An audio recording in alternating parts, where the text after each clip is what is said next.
पुरी धाम से कुछ ही दूरी पर माधवपुर नाम का एक छोटा सा गांव था। उसी गांव में छोटू नाम का एक 8 वर्ष का बालक अपनी बूढ़ी दादी और बीमार माँ के साथ रहता था। उसके पिता का देहांत कई वर्ष पहले हो चुका था। घर की आर्थिक स्थिति इतनी कमजोर थी कि कई बार पूरे परिवार को एक समय का भोजन भी मुश्किल से मिल पाता था। लेकिन इन सब कठिनाइयों के बावजूद छोटू के चेहरे पर हमेशा मुस्कान रहती थी। उसके पास धन नहीं था, सुख सुविधाएं भी नहीं थी, लेकिन उसके पास एक ऐसी संपत्ति थी जो संसार के किसी भी खजाने से बड़ी थी। भगवान जगन्नाथ पर अटूट विश्वास। छोटू भगवान जगन्नाथ को केवल अपना आराध्य नहीं, बल्कि अपना सबसे प्रिय मित्र मानता था। हर सुबह सूरज उगने से पहले वह गांव की पगडंडियों से दौड़ता हुआ मंदिर पहुंच जाता था। मंदिर के कोने में बैठकर वह भगवान से घंटों बातें करता।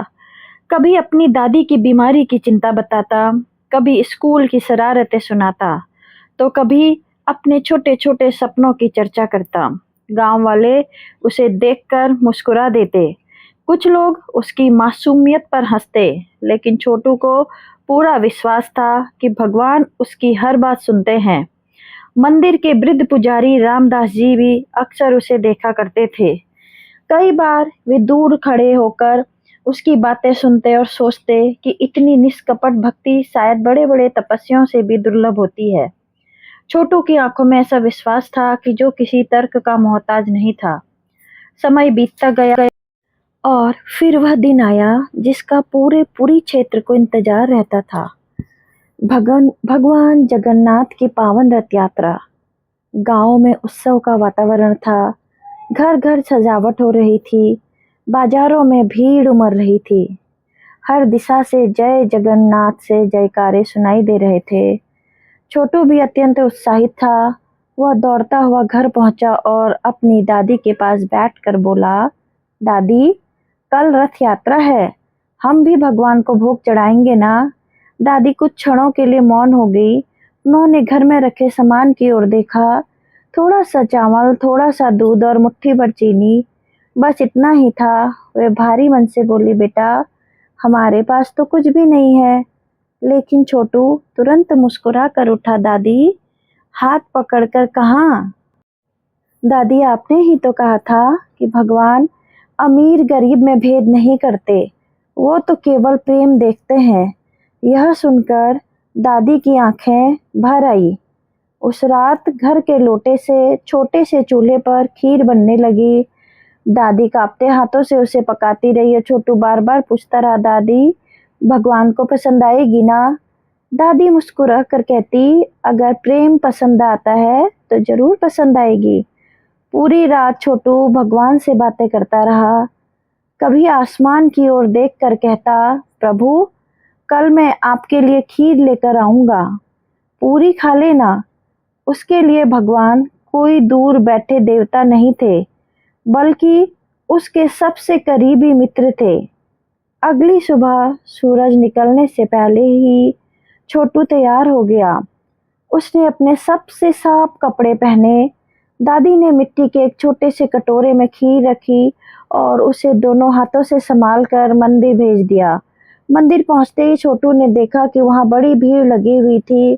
धनवान व्यापारी सोने चांदी के थालों में तरह तरह के पकवान लेकर आए थे।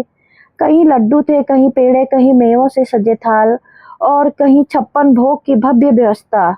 एक पल के लिए छोटू ने अपने छोटे से मिट्टी के कटोरे को देखा, लेकिन अगले ही क्षण उसकी नजर भगवान जगन्नाथ पर पड़ी और उसके चेहरे पर मुस्कान लौट आई। वह धीरे से भगवान के चरणों के पास गया और बोला, प्रभु, दादी ने पूरी रात जग कर यह खीर बनाई है, अगर पसंद आए तो पूरी खा लेना। इतना कहकर वह श्रद्धा से सिर झुकाकर बाहर चला गया। कुछ समय बाद जब वह वापस लौटा तो उसके कदम वहीं रुक गए। मिट्टी का कटोरा पूरी तरह खाली था। उसमें खीर का एक भी दाना नहीं बचा था। छोटू की आंखें खुशी से चमक उठी। उसका हृदय आनंद से भर गया। वह उछल पड़ा और जोर से बोला, प्रभु ने खा ली, मेरी खीर सचमुच खा ली। लेकिन तभी मंदिर के पुजारी और कुछ लोग वहां पहुंच गए। उन्होंने खाली कटोरा देखा और पूछा, खीर कहाँ गई? छोटू ने मासूमियत से उत्तर दिया, भगवान ने खा गए। यह सुनते ही कुछ लोग हंस पड़े। किसी ने कहा, भगवान भी कभी खीर खाते हैं। किसी ने कहा, खुद खाकर अब बहाना बना रहा है। धीरे धीरे लोगों ने उसे झूठा और चोर कहना शुरू कर दिया। छोटू की आंखों में आंसू भर आए। उसने बार बार समझाने की कोशिश की कि भगवान ने उसकी खीर स्वीकार की है, लेकिन किसी ने भी उसकी बात नहीं मानी। अपमानित होकर वह मंदिर की सीढ़ियों में बैठ गया। उसके आंसू रुक नहीं रहे थे।